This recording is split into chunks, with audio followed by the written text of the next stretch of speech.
반갑습니다. 오종혁 국어생입니다. 자, 오늘은 김영랑의 모란이 피기까지는 이라는 시를 공부하겠는데요. 자, 여기 시에는 어떤 대상에 대한 간절한 기다림을 주는 주된 정서를 갖고 있는 시고요. 모란이 피기를 기다리는 이 시적 화자의 모습을 통해서 잘 보여지는 그런 내용입니다.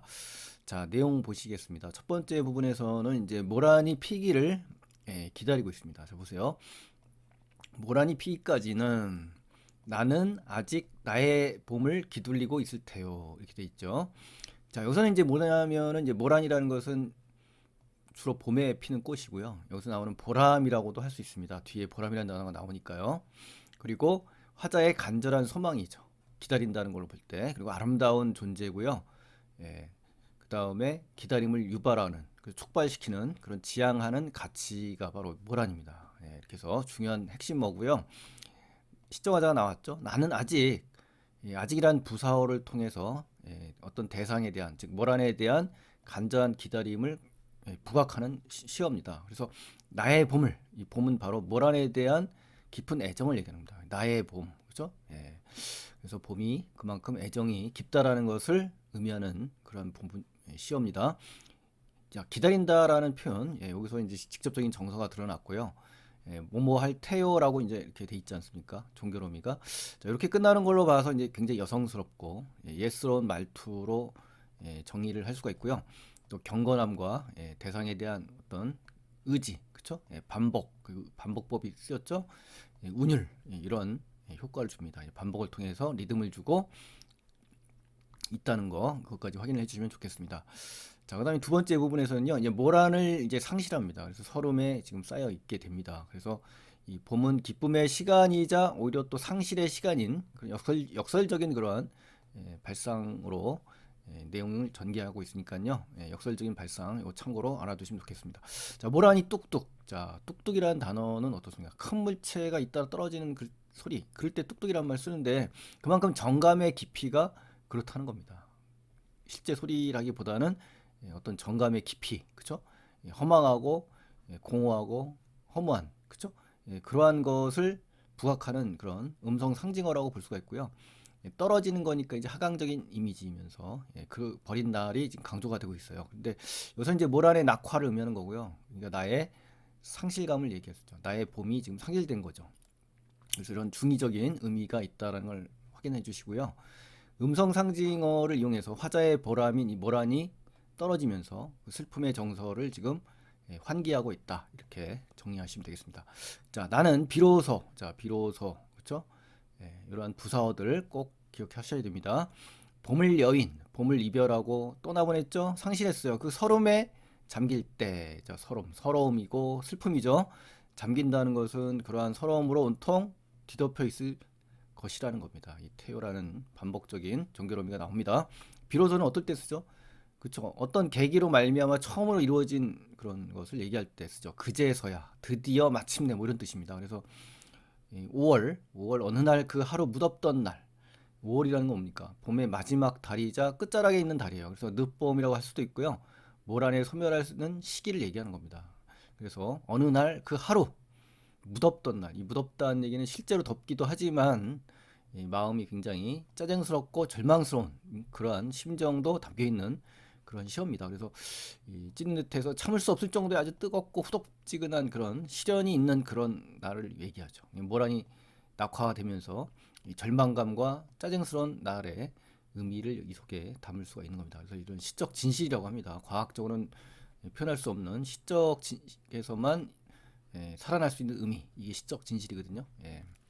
그래서 짜증스러운 그런 날이 바로 낙화하는 모란이 떨어지는 그날이라는 얘기죠. 떨어져 눈 높다는 것은 쓰러졌죠. 꽃잎마저 그러니까 이 낙화의 그 누워 있는 그 꽃잎마저 그죠 하나 남은 마지막마저 모조리 그죠 싹 쓸어갔다는 거예요. 그러니까 설상가상 그죠 시들어 버렸다. 그죠 꽃잎으로 그나마 이제 위로도 삼을 수 있고 그죠 마음을 버틸 수가 있지만 이 꽃잎마저 이제 흔적 없이 사라진다는 그 현실 속에서 상실감을 이제 극대화로 느끼고 있는 겁니다. 최고조로. 자, 천지에 이 세상에 만천하의 이 모라는 완전히 흔적도 사라졌다는 거예요. 그러니까 얼마나 그 상실감에 쌓여 있겠습니까? 그죠? 과장법을 좀 쓰면서 훨씬 더 그 화자의 상실감을 좀 더 부각하는 효과가 있습니다. 그래서 뻗쳐오르던, 자, 솟구쳐 오르는 거죠. 마구 샘솟고 세차게 끓던 이 상승적인 이미지입니다. 이거는요. 그렇죠? 예, 그리고 내 보람이 서운하게, 아쉽고 애틋하게, 허전하게 무너졌으니. 그렇죠? 상승적 이미지와 하강적 이미지가 나오면서 이러한 정서를 어떻습니까? 대상에 대한 정서를 훨씬 더 어떻습니까? 생생하게 강조하는 효과가 있는 겁니다. 그래서 보람이라는 것은요, 만족감, 자랑스러움, 뭐 자긍심, 가치, 그렇죠? 예, 모란이 피게 되면 가치가 있는 겁니다. 그래서 이러한 감정이 있는 거고, 무너지면 절망감이 있는 거죠. 만족감에 솟구치던 것이 모란이 떨어지면서 절망감으로 탁 떨어지는 거죠. 예, 이러한 부분이고요. 이러한 관념적인 것을 구체적으로 형상화합니다. 이 관념적이라는 것은 보람이 바로 관념적인 거죠. 예, 그래서 무너졌다라고 표현한 걸로 봐서 구체적으로 시각적으로 형상화했다라는 표현이 나오는 겁니다. 그래서 상승과 하강의 대립적 이미지를 이용해서요, 대상의 속상을 부각한 건 맞는 겁니다. 모란이 지고 말면 그뿐. 그렇죠? 내 한 해는 모든 것이 지나가고, 그렇죠? 떠나가고 마는 것이다. 이거 부정적이고 굉장히 아쉬운 느낌일 때 이런 말을 쓰잖아요. 말하라는 표현을. 그래서 모란은 삶의 전부이자 화자의 주관적인 이 경험을 통해서 시간이 변형된 것에 대한 느낌을 나타내는 거다. 그러니까 주관적인 경험을 통해서, 그렇죠? 시간이 변형된 것에 대한 느낌이다. 그렇죠?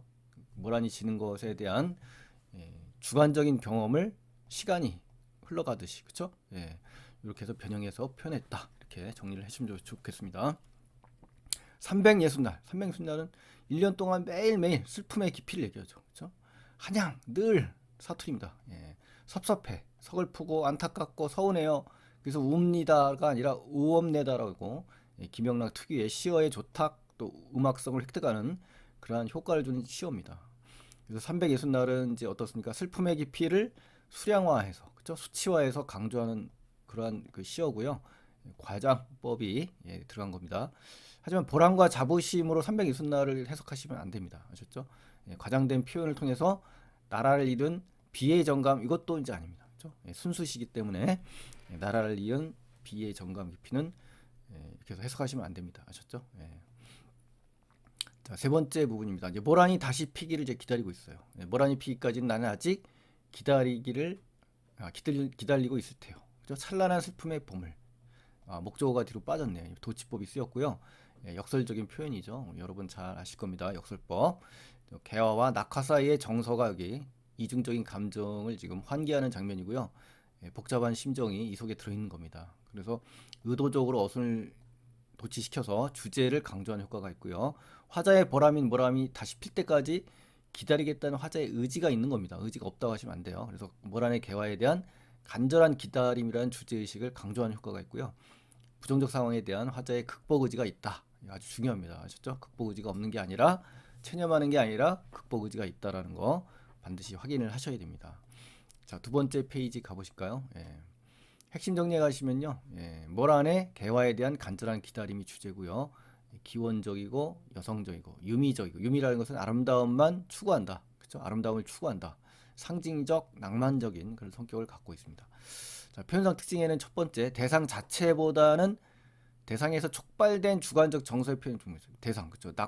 모란입니다만 모란 자체보다는 모란에 대해서 촉발된, 그렇죠? 주관적 정서가 더 중요하다는 거. 화자에게 모란은 단순히 하나의 꽃이 아닙니다. 인간이 추구할 수 있는 최고의 가치, 내면적 순결성을 의미할 수도 있고요. 그래서 화자의 삶은 오로지 모란이 피는 순간만을 지향하고 그것에 대한 간절한 기다림의 자세를 계속 유지하는 겁니다.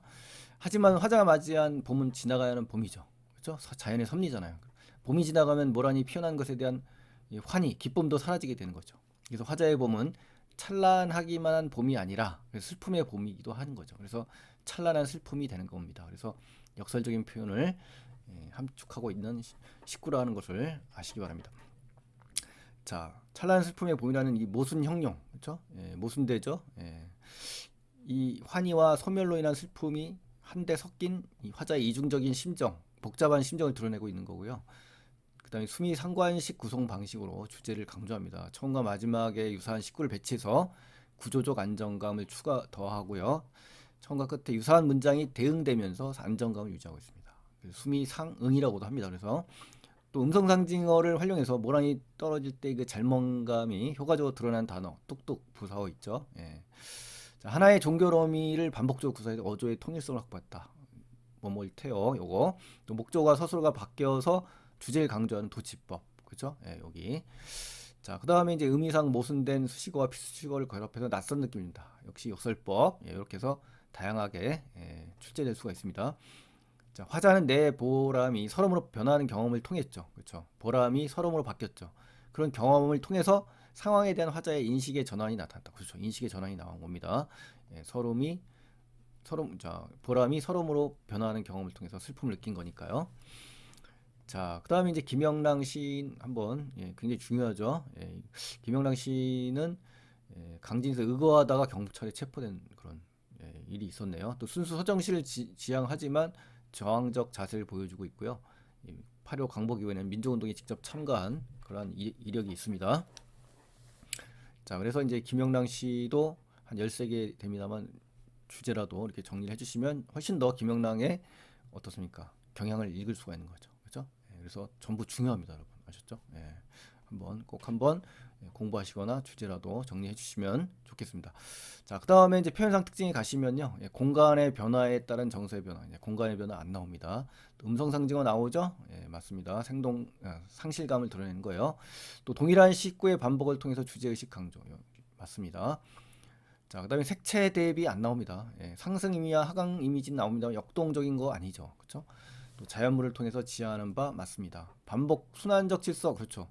피고 지는 것에 따라 기다림과 상실감이 순환되니까 맞는 표현이에요.